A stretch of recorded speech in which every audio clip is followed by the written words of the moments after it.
Yo, what's going on, guys? It's Houston Sports Talk back in the video today, and today I'm going to be talking about why the Houston Astros were the biggest winners of the 2023 MLB trade deadline. As today, the Houston Astros made a blockbuster deal to trade for someone who was not gone for very long, Justin Verlander. But that was not their only deal that they made. They also traded for another former Astro, Kendall Graveman, who the Astros traded Abraham Toro and Joe Smith for in 2021. In return, got Kendall Graveman and also got Rafael Montero, who's actually still with the Astros.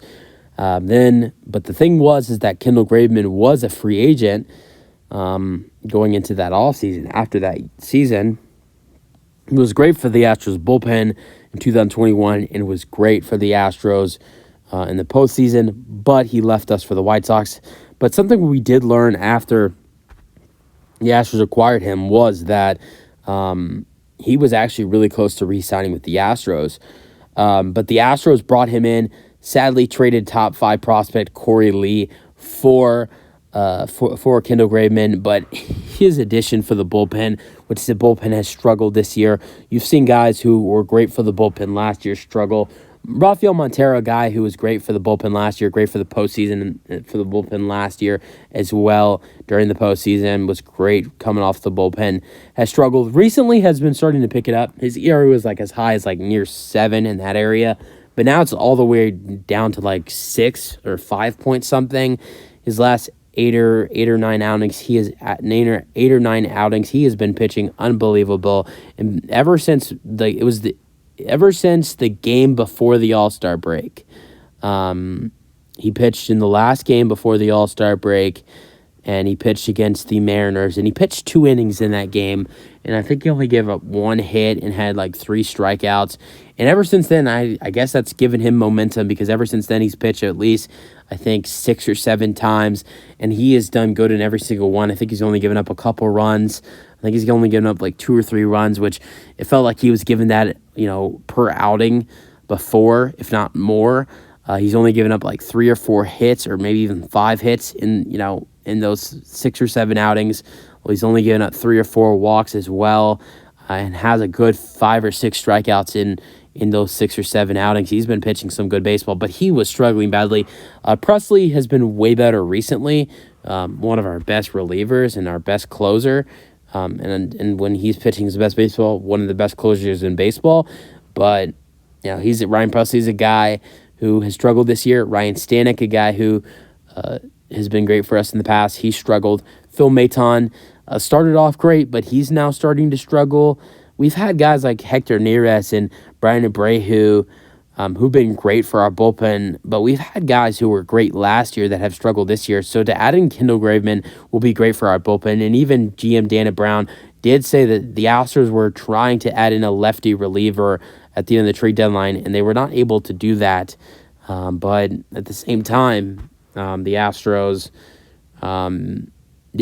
did end up adding in Kendall Graveman. But that's enough talking about Kendall Graveman. Let's talk about the big addition, Justin Verlander.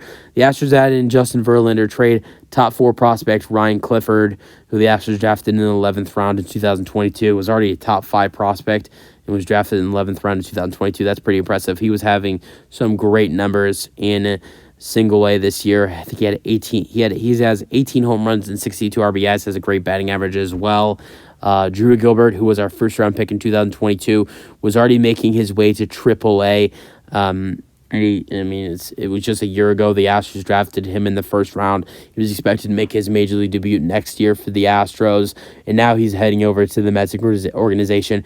It's tough that the Astros get rid of these 2 guys. I think both guys have potential to be something really special in this league, but I really do think adding in Justin Verlander give the Astros a really good shot of winning the World Series. Adding in Verlander in a rotation that now features Verlander, Framber Valdez, who just had a no-hitter tonight, only the 3rd player this season to have a no-hitter, and also a rotation that has a rookie in J.P. France, who has a 2.58 ERA this season, has been outstanding as a rookie, and also in his last 9 starts, has 8 of his last 9 starts have been quality starts. He's just been fantastic. We have other guys like Christian Javier, who's been terrific this season, and also Hunter Brown, who's was supposed to be the best rookie pitcher, but J.P. France has been caught by storm. And Jose Urquidy, who struggled this season for the Astros in only 6 starts, got hurt on April 30th against the Phillies. And now he is returning from the injured list, and he should be way better than he was in his first 6 starts.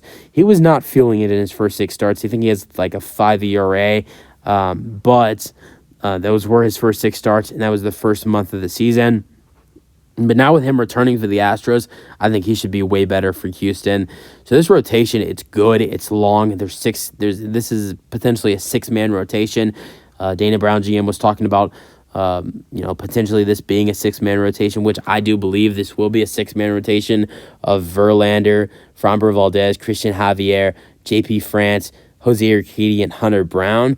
But we'll see. We'll just see. When I think by the time it's getting close to Justin Verlander, and when it's getting close to Jose Urquidy making his return and Justin Verlander making his Astros debut again, I think you'll hear Dusty talk about it being a 6 or 5-man rotation. But Justin Verlander, I think he's going to bring that impact again that he brought in 2017, that impact he brought last year when the Astros won the World Series. And I do believe, not biased, even though I'm an Astros fan, I do believe the Houston Astros will win the World Series this year.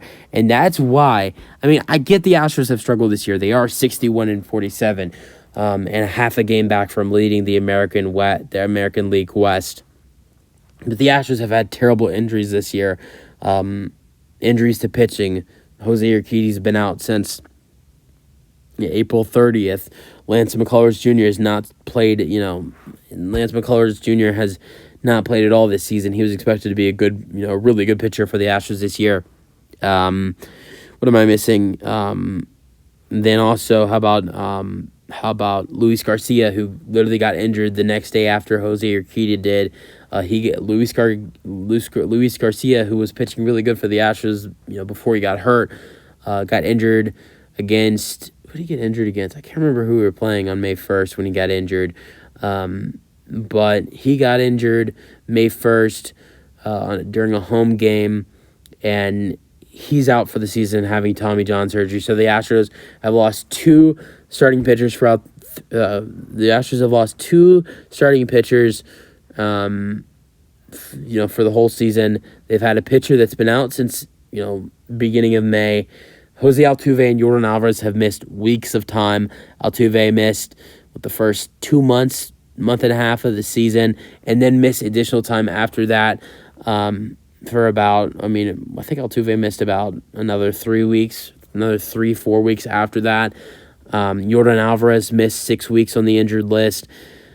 2 of our best hitters in Altuve and Yordan have missed a lot of time. Pitching has, we've had our injuries with pitching. Our bullpen has struggled this year, but everything is starting to pick up. You've had Altuve and Yordan now return. They've both been back for a week now, and the bullpen is starting to pitch way better.